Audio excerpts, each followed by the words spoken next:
Le TVA Midi, une présentation de Maison Nordique. Obtenez une soumission rapide en ligne dès maintenant à maisonnordique.com. En manchette aujourd'hui, suivi du projet de modernisation Aéris de la fonderie Orne et dévoilement du plan de vitalisation du Vieux-Noranda, le TVA Nouvelle Midi commence maintenant.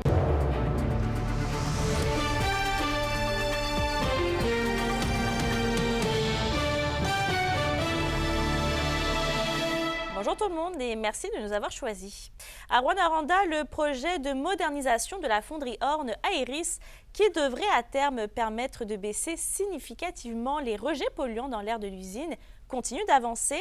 Et Alexandre, vous êtes allé justement constater plus tôt ce matin l'état d'avancement du chantier. Oui, Mélissa, on est toujours à la première étape du projet Aéris. Le projet de plus d'1 demi-milliard de dollars débute par le déplacement d'une ligne d'acide. Ça, c'est une opération très délicate afin de permettre éventuellement l'installation de la technologie. Comme vous pouvez le voir sur l'écran, c'est carrément un flanc de montagne qui sera ajouté à côté de la bâtisse actuelle. La technologie derrière Aéris, elle est unique et elle a été élaborée ici à Rouyn-Noranda par l'expertise des gens d'ici. Je laisse Guillaume Dion, directeur des projets stratégiques et développement technique pour la filière cuivre Amérique du Nord chez Glencore, vous en dire davantage. On parle d'atteindre le 15 nanogrammes suite à la modernisation de la fonderie. Donc, ce qu'Aéris vient permettre, c'est d'éliminer tout ce qui est émissions provenant du secteur de fonderie, donc les gaz qui se retrouvent dans le bâtiment vers l'extérieur. Là, avec un très gros dépoussiéreur qui fait partie du projet Aéris, on vient capter l'ensemble des gaz du secteur de la fonderie. Puis avec tous les travaux de modélisation qui ont été faits, on est en mesure de confirmer qu'on va atteindre les cibles attendues.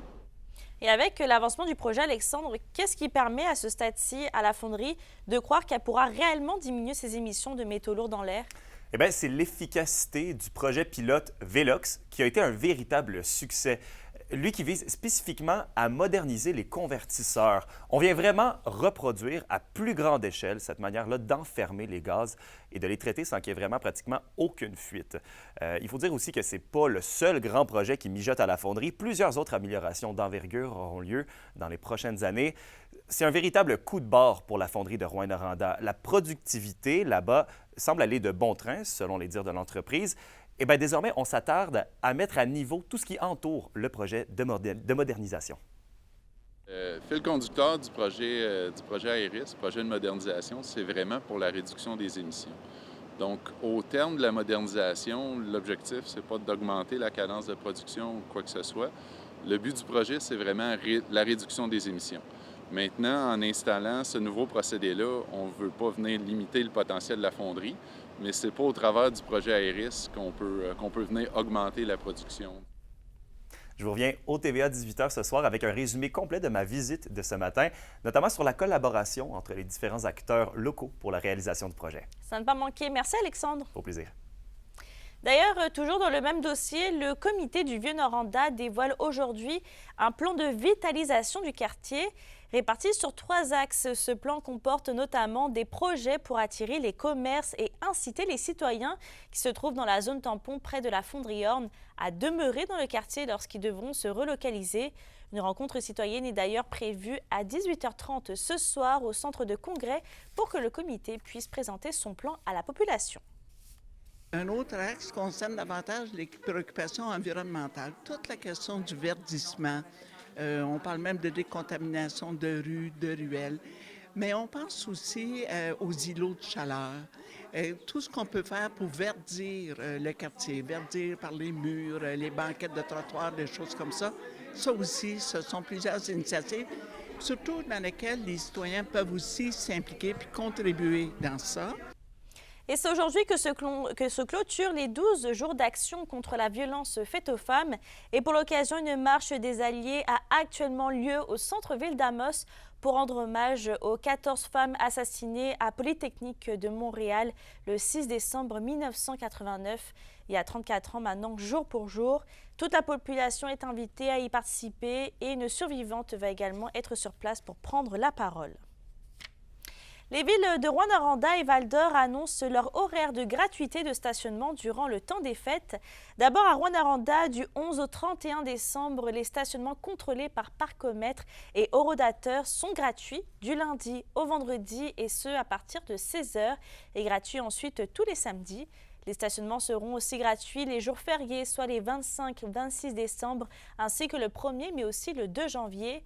Pour Val-d'Or, la gratuité en semaine à partir de 16h s'applique du 11 au 22 décembre inclusivement. Puis la gratuité va s'appliquer en tout temps du 23 décembre au 3 janvier 2024. La question du jour TVA, une présentation de Mobilier Bélan qui vous offre depuis plus de 50 ans un service de qualité et un grand choix de matelas, mobilier, électro au prix compétitif que vous recherchez. À la question du jour, on vous demande, allez-vous encourager les commerces locaux pendant la période des fêtes? Pour voter et commenter, rendez-vous au tva-abitibi.ca.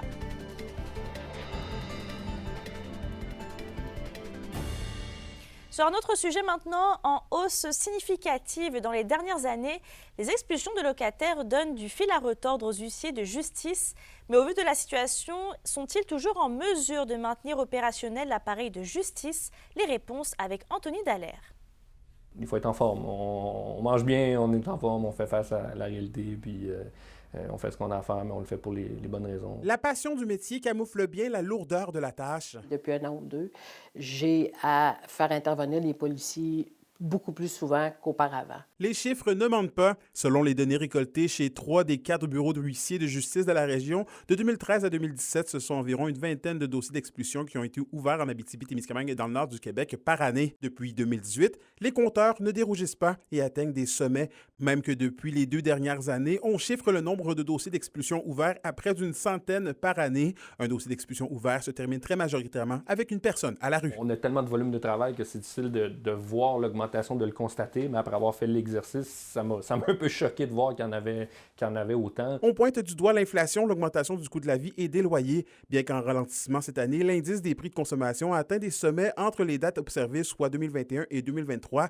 Selon Statistique Canada, l'IPC a grimpé jusqu'à 8,1 % en juin 2022, une réalité qui demande d'ailleurs aux huissiers d'adapter leur manière de travailler. On trouve des méthodes pour, comme je disais, tourner les coins ronds là où on peut se permettre de le faire sans négliger la qualité, mais si on arrive à un stade ou à un jour où on ne peut plus faire ça, qu'est-ce qu'on fait? On refuse des mandats ou on s'expose à tourner davantage les coins ronds et commettre des fautes professionnelles, moins bien servir la population, c'est quelque chose là où on ne veut pas aller. Le manque de main-d'œuvre se fait également sentir pour les quelques dizaines de huissiers qui opèrent sur un territoire presque 2 fois grand comme la France. Selon les derniers chiffres, je pense qu'il y a 2 % seulement là, des huissiers qui desserrent toutes les régions éloignées. On a beaucoup de difficultés à recruter.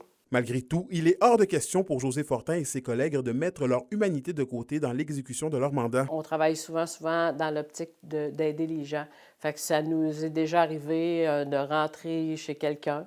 La personne est là, elle ne sait pas où s'en aller. On fait des téléphones pour trouver un endroit, on la réfère. On lui donne un coup de main pour ramasser ses choses, faire des bagages, mettre ça dans son auto ou appeler un taxi pour qu'elle puisse repartir. Mais s'assurer, en fait, que cette personne-là repart, du moins, en sécurité.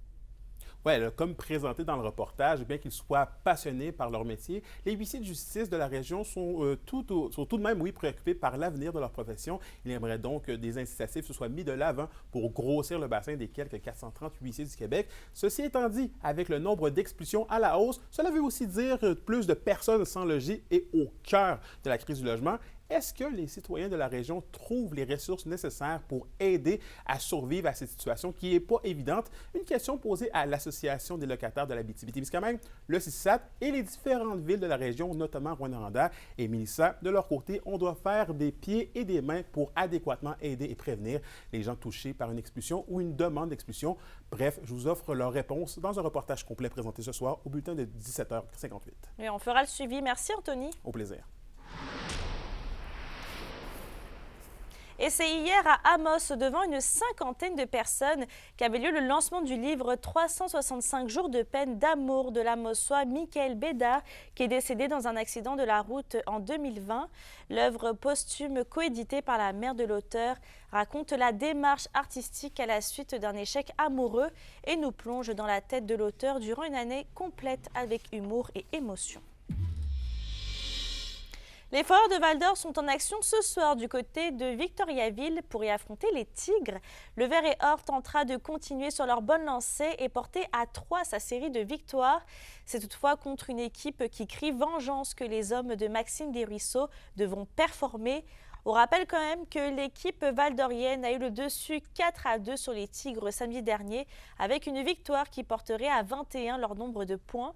Les Foreurs pourraient égaliser les Olympiques de Gatineau qui sont actuellement au 16e rang de la LHGMQ. Le match est présenté à 19h au Colisée des Jardins. Pour une nouvelle importante à nous communiquer, contactez-nous nouvelles au pluriel à commercial-rncmedia.ca par téléphone 1-866-463-4636 et notre site web tvaabitibi.ca.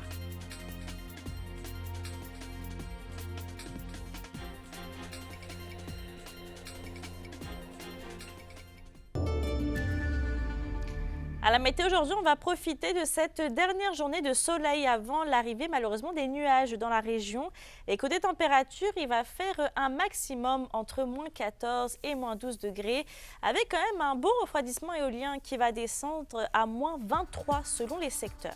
Pour ce soir et cette nuit, on s'attend à des nuages qui seront suivis de 30 à 60% de probabilité d'averses de neige en fin de nuit et ça c'est au nord comme au sud. Il va faire un minimum entre moins 14 et moins 19 degrés avec un refroidissement éolien allant jusqu'à moins 26. Et je termine avec les jeunes agriculteurs québécois qui souhaitent se doter d'un fonds de pension pour assurer leur avenir et aussi celui de la profession. Et c'est pourquoi ils sont réunis en ce moment à l'Assemblée générale de l'Union des producteurs agricoles. Sur ce, je vous souhaite de passer une excellente journée puis on se retrouve tout à l'heure.